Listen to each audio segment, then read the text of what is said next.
Hello SPS Astrology lovers, this is Shankar Pratap Singh and you are watching SPS Astrology. Guys, आज मैं आपको बताने वाला हूं सोतेले पिता के योग के बारे में। यानी यह एक ऐसा योग जिसके कारण आपके जो पिता होते हैं वो कई बार सोतेले हो जाते हैं।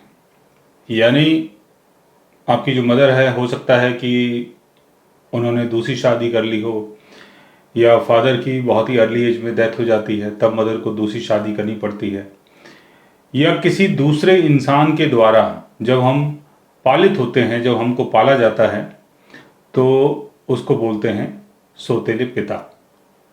तो सोतेले पिता का योग आपके बर्थ चार्ट में कैसे बनता है उसको समझने की कोशिश करते हैं। और अगर ये वाला योग आपके बर्थ चार्ट में बन रहा है तो इसका मतलब ये नहीं है कि आपके सोतेले पिता होंगे ही होंगे, क्योंकि बहुत सारे लोगों के चार्ट में ऐसा योग बनता है लेकिन उनके सोतेले पिता नहीं होते हैं। कुछ और कुंडली के जो योग हैं वो योग इन सब चीज़ों को मैनेज कर लेते हैं कि आपकी कुंडली में योग तो बनता है लेकिन कई बार सोतेले पिता का योग नहीं बनता है। मतलब देखने से तो पता चलता है कि सोतेले पिता का योग है लेकिन आपके रियल फादर ही आपके साथ रहते हैं। तो समझने की कोशिश करते हैं कि ऐसा कौन सा योग हमारे बर्थ चार्ट में बनता है जिसके कारण सोतेले पिता का योग हमारी कुंडली में, हमारे जीवन में बन जाता है। यह है आपका लगन चार्ट, मून चार्ट, चलित चार्ट। तीनों चार्ट में आप इस योग को देख सकते हैं, समझ सकते हैं। आपको सबसे पहले ये देखना है कि शनि की प्लेसमेंट अगर 9th हाउस में होती है, शनि अगर यहां पर होता है या यहां पर होता है तो सोतेले पिता का योग बन जाता है।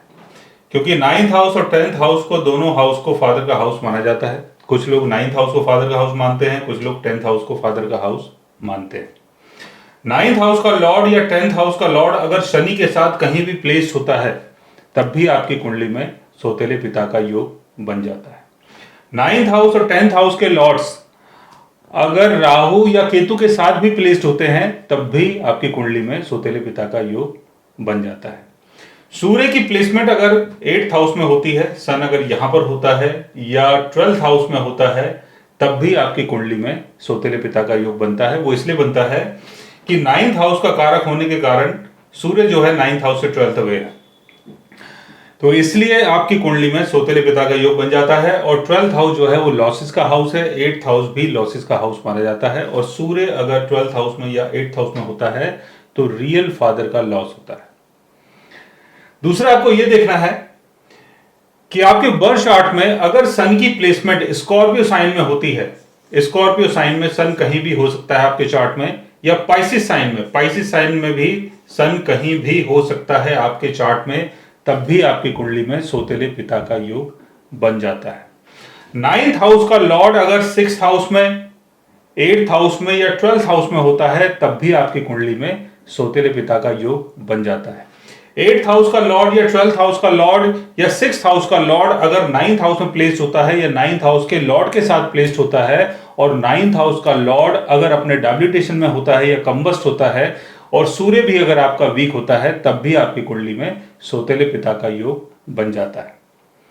तो सोतेले पिता का योग तो आपके चार्ट में बन रहा है लेकिन इसका मतलब ये नहीं है कि उसके कारण आपको बहुत सारी परेशानियां झेलनी पड़ सकती है। हो सकता है कि जो आपके सोतेले पिता हों, जो बनने वाले पिता हों, वो आपका फेवर करें, आपका ध्यान रखें।